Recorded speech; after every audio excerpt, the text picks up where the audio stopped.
After discussing the chapters of the appeal, we are going to discuss the next and, of course, very favorite chapter of the examiner. That is with reference to the revision. Compared to appeal, it's very small topic and having only 6 sections, which deals with the provisions for the revisions. The provisions for the revisions, they are provided in the section 395 to section 401 of the Criminal Procedure Code. Now, most of the students, they're confused in respect of the appeal and revision. Of course, while in last semester we have discussed the concept called as the revision, appeal, and review, but here some different provisions are provided so far as the revisions are concerned. Before we'll discuss the procedure for the revisions and the provisions for the revisions under the CRPC. Let me tell you one thing: there is no such kind of precise definition provided. What is the meaning of revision? However, Section 397 of the Criminal Procedure Code, it talks about the provision for the revision, and the power is with the High Court and Court of Sessions. So these two courts are competent. They are dealing with the concept of the revisions. No other courts, they are having the powers except the High Court and the Session Court. Now, the revisional power is just an, it is always says it's a power of examining the records and the proceedings by these two courts. So sometimes the examiner may put you the questions.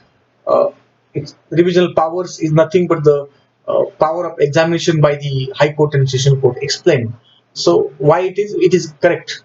The sentence or the title of the question itself is correct. Why? Because the so far as the powers and the limitations over the powers of the Session Court and High Courts are concerned, under Section 397, 398, and 401 of the CRPC, these powers are limited compared to the provisions of the provisions of appeal.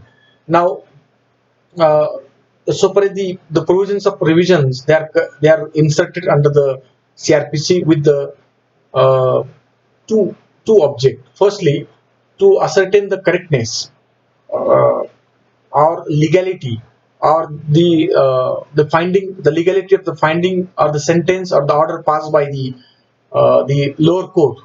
What are the lower courts? Of course, the lower court. We are already discussed the hierarchy. That is, after the Session Court, in metropolitan area we have metropolitan magistrate and metropolitan magistrate. Whereas other than the metropolitan area, we have chief judicial magistrate, additional chief judicial magistrate, or judicial magistrate first class. In some of the state, we have the judicial magistrate second class. So if there is any order pass, see, I'm intentionally using the word order. I'm not using the word judgment because of course, uh, against certain judgments, the power of revision is there. But I'm intentionally using the word order again and again. So if there is an order passed by all these courts, that is the lower courts, lower than the Session Court, then revision lies to the either to the Session Court and in some matter to the High Courts. That provision we'll discuss. And the second object of the revision is to regularize the proceedings of the inferior court, and therefore the power to call the records, this power is used by these courts to regularize the proceedings in the lower court. And this is what the powers of the revisional court. This is just an introduction.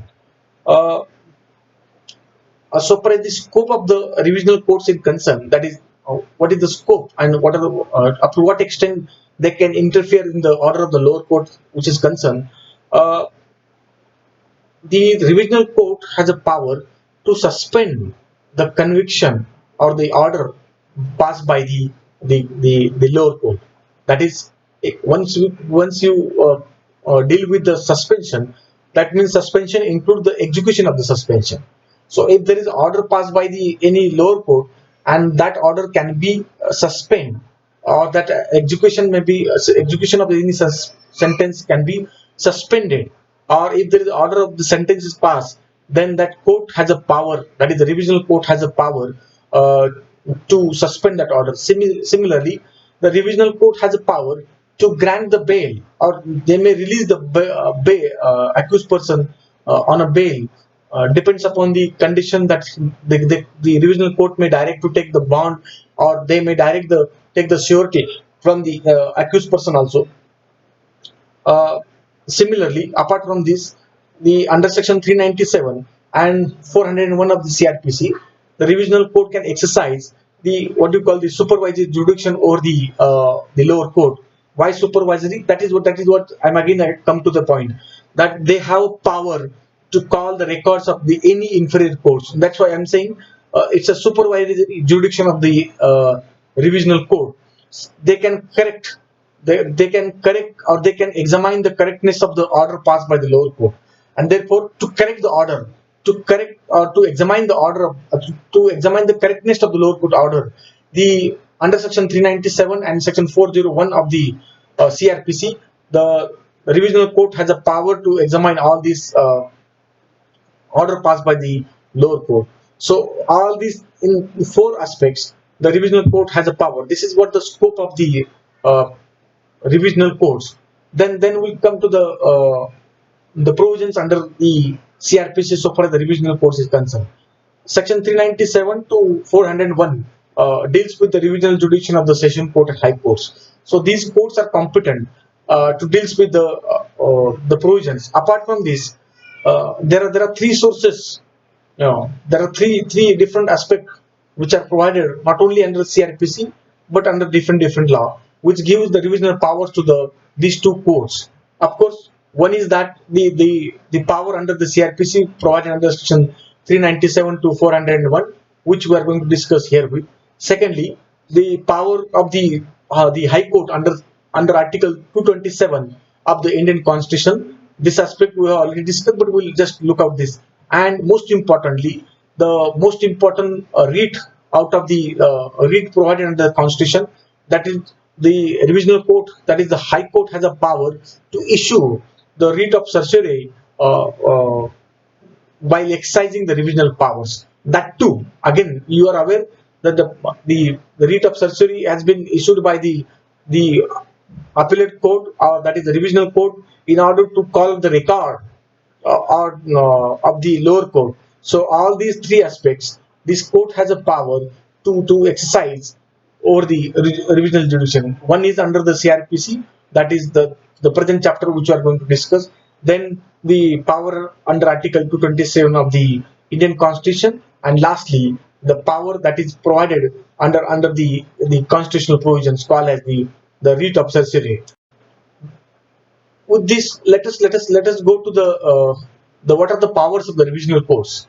And when we talks about the powers of the revisional court, the first section came into mind, which deals with the powers and limitation of the revisional court itself. That is section 397 of the CRPC. It gives the power to the revisional court to call the record and proceedings of the lower court. So it's we can say that it's calling the power to call the record and proceeding of the lower court. That is what the power of the revisional court. Uh, there are two courts, as I have already discussed. The High Court and Session Court, they have power to call upon the record of and the proceeding, which is examine and to examine the record and proceeding which is pending before the inferior courts. So this is an extraordinary powers with the revisional courts. This power is absent so far as the appellate court is concerned, but this is a special power with the revisional courts. They have a power to call the record and proceedings in the lower court, which are those courts which are established or situated within the local jurisdiction of that particular area. And similarly, apart from this revisional court can direct the execution of the sentence or order, or they can suspend the order passed by the lower court, and simultaneously, of course, we have discussed while discussing the scope, they have a power to release the accused person by granting the bail if suppose the lower court has convicted and the accused person in jail, or the again revisional court has a power to suspend the conviction which is awarded by the lower court while dealing with the power which is granted, that is under section 397. Similarly, and the most important aspect so far as section 397 is concerned, that is the power which is granted to the session court and high court, that cannot be exercised by these two courts so far as those orders which are interlocutory orders. This is rather one kind of restriction over the powers of the revisional court. What is this interlocutory order? And when any particular order we will call interlocutory order, that will discuss after while discussing subclause 3. But this is one kind of restrictions. In short, the revisional court cannot exercise the power over the interlocutory order. This is what one kind of restriction provided under subclause 2 of section 397 of the CRPC. And another restrictions that is provided, that if the application is made to the either to the session court or high court as under the 397, that is for the revision, then again there is a restriction, though no further application will be entered by any other court filed by the same person. So this is again limitation, that once application filed under the revision, no appeal, the procedure for no appeal is live. Neither the person can entitle to file another application for revision. So the one hand, the extraordinary power is given by the legislature. On other hand, the same section provided certain restriction, and therefore in order to understand the provisions of revisional code, we must understand the procedure provided under section 397. And to that, firstly we'll discuss what are the limitation on revision jurisdiction, and then we'll proceed with the power of the revisional code. The revisional code, the first and foremost and most important limitation over the revisional code is that revisional code's powers are not exercisable in relation to the interlocutory order. So when the order is passed by the court is interlocutory and it is hit by section 397 subclause 2, then a revisional court cannot exercise its jurisdiction. We'll discuss what is interlocutory order. Most importantly, secondly, the person is allowed to file only one application for revision, either to the session court or to the high court. And if he files such application and in one court, he is not allowed to file another application. In short, no further application by the same person will be entertained under. This is what the limitation provided under subclause 3 of section 397. And most importantly, uh, if the revision has been made by the aggrieved person, then such revision cannot be heard by the court. It cannot be decided by the court unless the court gives the opportunity to the accused person or to the person against whom the application has been filed. In short, what we can say to summarize this particular limitation, that there cannot be an ex parte order passed by the revisional code under section 397. So this is what the third restriction over the revisional powers of the revision code. Most importantly, and rather we can, and therefore most of the times the power of the revisional courts are criticized on this aspect, that the revisional court has no power, that it is not authorized, revisional courts not authorized, that if suppose lower court acquit the accused person, if the lower court acquit the accused person from the charges, then the lower court cannot convert the acquittal judgment into conviction. This is what the very interesting restrictions over the revisional courts. So conviction can be acquittal by the revision court, but if there is acquittal order passed by the lower court, then the revisional court, whether it is a high court, whether it is a session court, see the power. In case of appeal, we have already discussed. Appellate court may convert the acquittal into conviction, but the same power is not with the revision courts. Even though the same court, that is the session court or the high court. So when there is the order of the acquittal by the lower court, the revisional court has no power to convert that acquittal power under the conviction. This is what the restriction provided under section 401 subclause 3 of the criminal procedure code. Please bear in the mind. So when we start the practice, and when there is a revision against the acquittal, be free, and just point out the code. Sir, kindly go to the section 401 subclause 3 that once there is acquittal order, it cannot be changed by the court in revisional power. But we'll discuss sometimes the court has a power. This the revisional court has a power to convert revision into appeal. In appeal court can, but that power we will discuss later on. But just to understand the limitation which are provided under the CRPC, so far as the revisional courts are concerned. Simultaneously, the in if there is an appeal line, another limitation. If in case where there is appeal lines, but no appeal is filed by the any person, and if revision is filed by the person, even though appeal has to be filed, then the person who filed the appeal, he is not allowed to subsequently made an application to convert this particular revision into appeal. Court can convert suo motu, but this is another limitations over the powers of the revisional courts.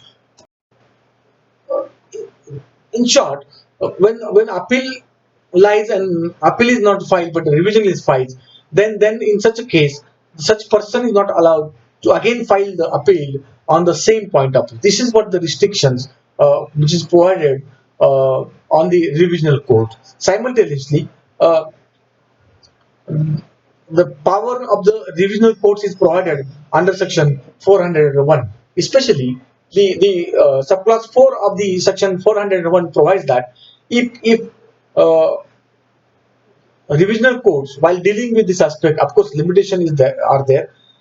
It says the revisional courts, if there is a question of law has been involved, and in one of the case question of fact has been involved. So because so far as the power of the appellate courts are concerned, appellate court can deal with both the powers, that is a question of facts as well as the question of law. However,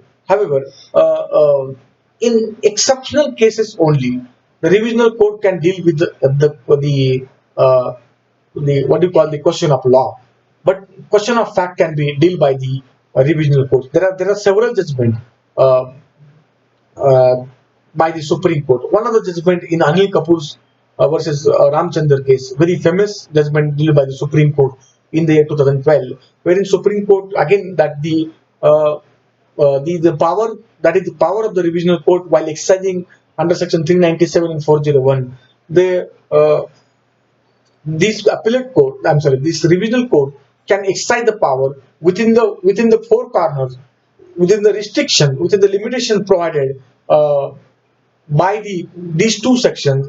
They cannot go beyond, otherwise that will be ultra virus, and therefore it is, even the power is given, they cannot exercise extraordinary powers. So this is one kind of the limitation provided over the powers of the revisional court. Simultaneously, in another case, very landmark judgment delivered by the Supreme Court in the year 1973, uh, the Supreme Court again narrated all these limitations which we have already discussed in the case.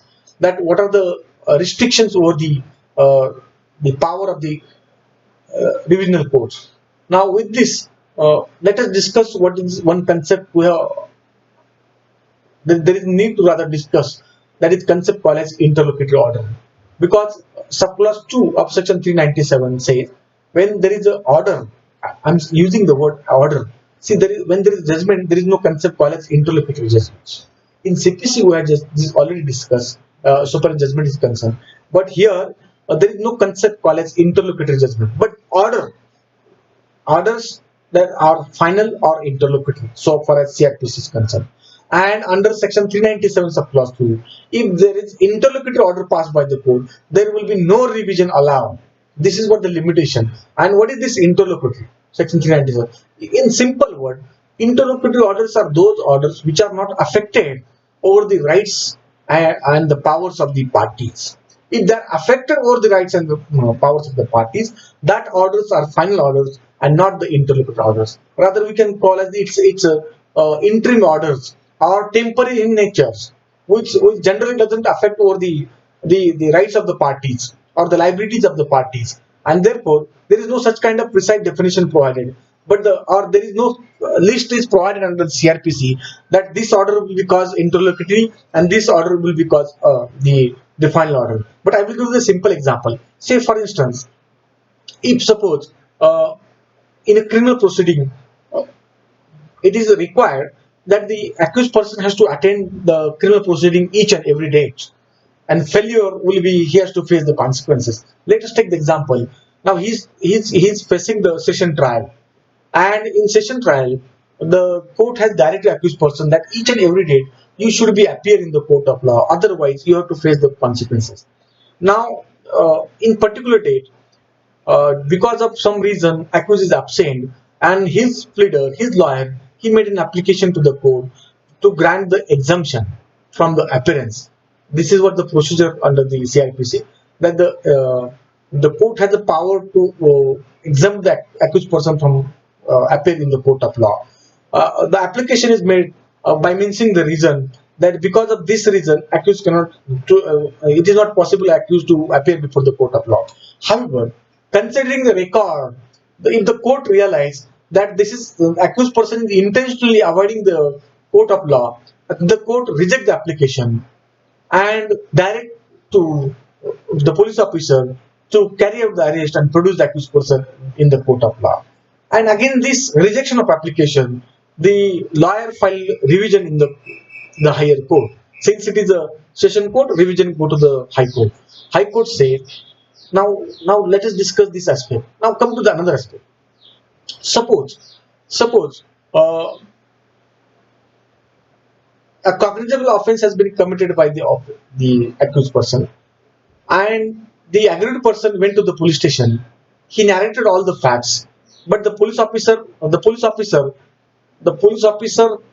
says no, I'm not going to register FIR, and therefore the aggrieved person went to the lawyer and he filed a private complaint. This aspect we have already discussed, and in that private complaint, the lawyer requested the court, sir, kindly direct the investigation to the police officer by exercising the power which is provided under section 156 of clause 3 of the CRPC. And the judicial magistrate code, which considering this application, that is we call it the complaint, that complaint, the court order the investigation and while exercising power under section 156 of clause 3 of the CRPC. Now this order is passed. Somehow the person against whom the order is passed, he get the knowledge and he challenged this order. Which order? Order to direct the issuance of process under section 156 of clause 3. Now the question is, now we have two orders. One order that rejection of the exemption application, and secondly order for investigation under section 156(3). See the criteria for interlocutory. See the definition of interlocutory order. It says if the order touch to the finality of the decisions, then it is not an interlocutory order. But if that doesn't touch to the finality of decision, it is not affecting rights and liability of the party, then it will call as interlocutory order. Let us take the two example together. Now whether passing the order for investigation touch the finality, the answer is yes, because it is affecting the rights of the accused person. Whereas rejection of application for absent, that is exemption, it doesn't touch to the finality. So this application, this order become interlocutory order. This become interlocutory order, and therefore it is bar under section 397 sub clause 2. Same in case if there is a private complaint and that is called as warrant trial or otherwise than police report, and court asks the accused person to lead the evidence. After leading evidence, the accused person made an application to produce certain documents on record, which was rejected by the court. The application which he requested, which is rejected by the court. Question is whether that order is the final order, interlocutory order. It's a final order because it is directly affecting to the finality of the judgment, and therefore section 397 sub clause 2 bar the interlocutory order and not the order which is affected to the finality. What is interlocutory order? Those orders which are not affected to the finality of the judgment, that order called as interlocutory order. And long back, Supreme Court in a very landmark judgment, and which you have to refer always. This judgment is again using we several times. Madhulimi versus State of Maharashtra. Long back in the year 1978, Supreme Court has delivered very interesting judgment. Which order we will call interlocutory order, and which order we call as the final order. Same in case of VC Shukla versus state, that is CBI. Same wording has been used by the Supreme Court while deciding the order that is called as the interlocutory order. Now, with this, let us proceed to the next aspect. That is the power of the revisional courts. That is the either to the session court or the high court. So far as revision concerned, especially section 398 to section 400, the two, that is 400 deals with this aspect. What are those provisions? What are those powers of the revisional courts? And first power, that the power to order inquiry.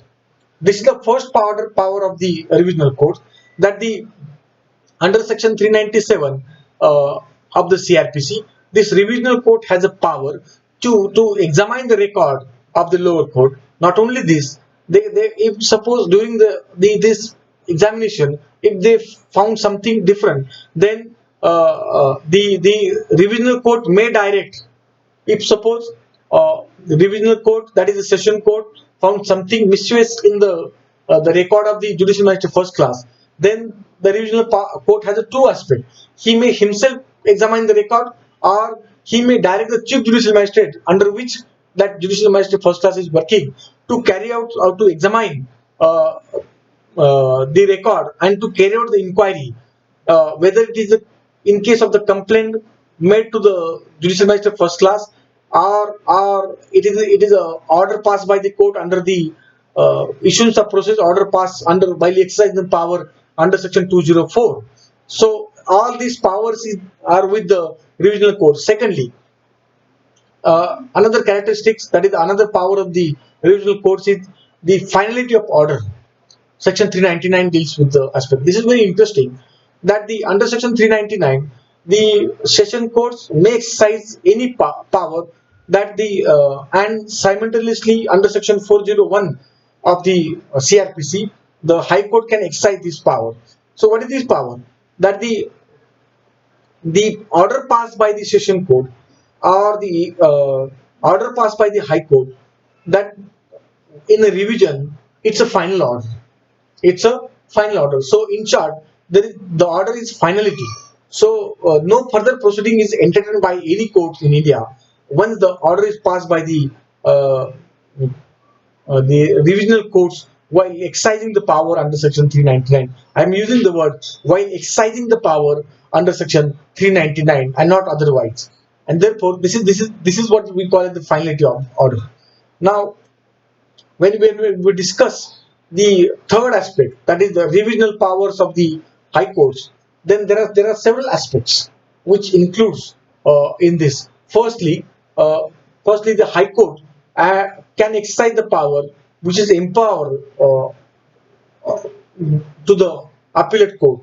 So when the High Court exercising the power, that is the revisional power, then the same power of the appellate court, that is power under section 386, the 389 and 390 and 391 of the CRPC, same power can be exercised by the High Court. So far as the revisional powers are concerned, I am talking about the power of the High Court while exercising the revisions.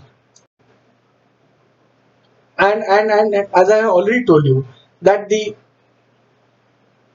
power of these revisional courts are restricted. Same is here, that if there is an order of acquittal passed by the lower court, that the appellate court, whether it is High Court or Session Court, this court cannot convert the acquittal into the conviction. This is again the restrictions over the power of the High Court, that is the revisional court. And as I just point out in earlier discussion, that if suppose appeal is brought to the appellate court, then these courts cannot entertain the revision. So in short, if there is an appeal file, then the revision cannot be entertained. Now in short, we can say appellate powers are more the power, more power, appellate courts are having more power than the revisional courts.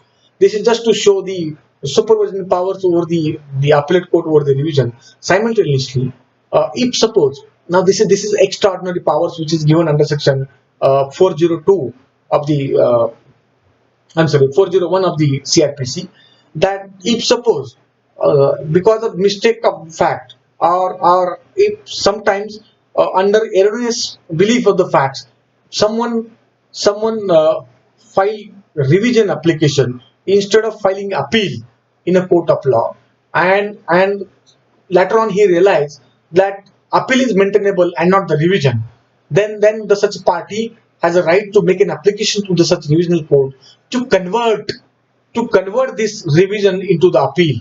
Now, see the see the same revisional court has a power to convert the revision into appellate court, and once the this revisional court convert into the revision into appeal, then he can exercise the power of the appellate court as provided in the earlier chapter. In that case, such restriction which we have discussed here will not be applicable in that case. In that case, when the revision is transferred into appeal, then even the acquittal acquittal can be converted by the into the conviction by the appellate court. This aspect may kindly be taken into your mind, that once the revision is converted into that appeal, then even the conviction can be, I'm sorry, the acquittal can be converted into revision. So this is extraordinary power of the revisional court. And lastly, to conclude all this aspect, that under section 402,